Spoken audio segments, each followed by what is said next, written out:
Good morning, Miss Maria. How can I help you po? Ano bang may pagiling ko? Ano sa palagay mo maganda? Ikaw mag-advise. Yung magbe-blend lang. Kasi, as I said kanina, masyado ako naging concerned sa white hair ko. So, pinagawa ko na nagpakulay ako. Pinaputi ako. Pinableach ko yung dito ko. Just because I have too many white hair here. Then, nakalimutan ko, may black hair pa rin pala ako. Oh. So, nung tumubo na si black at sa white, nagmukha na akong kusang may tatlong kulay. Sige po. Miss Maria, so, ang plan po niyo ba is patakhin yung hair? Parang gusto ko. Mali, yun. Bukas. Ayaw ko masyadong short as much as gusto ng asawa ko maintain na mahaba hanggat maaari. Pero kung masyadong damage naman yung dulo, I don't mind matak ng konti. Like, paano yung problem? Palagi. Isa palagay ko, so, bigyan mo ko ng kalimid, dakan-dakan mo. Siguro, mga 2 inches na po. Oh, yeah. Oh, sige. Pero, Kasi may mga part kasi siya naman inibis. So, i-include na natin yung sa patigil. Yes, para maging healthy naman. oh, yeah. At the same time, yung gusto nyong color Yeah.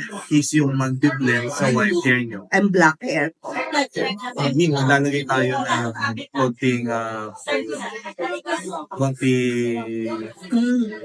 streaks. Yeah. I love that kind better of or stuff. mas marami para What do you tingin ko mas Anong- better kung mas marami. Para pag lumalabas na siya, mas mag-blend. Yes, sure. Pero dapat may base color palit tayo. Line palit tayo. Oo. Hindi ba greenish? Ayoko, tanong lang. Grayish. Oo, pangal. Grayish. Too much. Nakakatamad. Masyado. Sige po, Miss Alright. Maria. Okay. Gawin na natin, ha? Sige. Thank you. Hey, Miss Maria. Welcome back po. Kamusta? Okay naman. Kamusta po na po? I like it. Layong-malayo po dun sa... At least yung concern ko na ano, yung Opo. white and black. For sure yan, ma'am. Yung highlights nyo, pag lumabas na yung gray hair nyo, for sure yan, mag-blend na siya dahil yung lightness ng highlights nyo is sobrang malapit yun sa gray hair. Yes, oo. And bigyan nyo pa to ng, ma'am, ng mga ilang washes.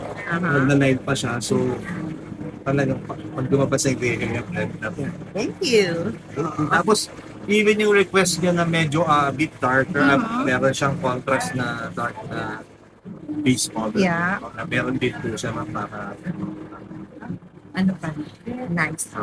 para po pag tumubo naman yung black mo, hindi naman po siya masyado malayo. Yes, oo. Isa pa yun. Okay. Tapos, Miss Maria, di ba, madalas kayong magtitreatment sa bahay? Yes, oo. Pagpatuloy niyo lang po yun, ha? Yes. I know, hindi natin ma-avoid yung pag-use ng hot or warm water. Yes, oo. Kasi malalim substrate yan. Yeah, So, oo. ano yun na lang ma'am, kung kaya niyong patayin lang yung lamig, mas better. Alright. Kasi ang lakas mo talaga makapag-dry Here? ng hair. Hindi sa skin yun eh. Masyadong mainit ang water na dry pa tayo.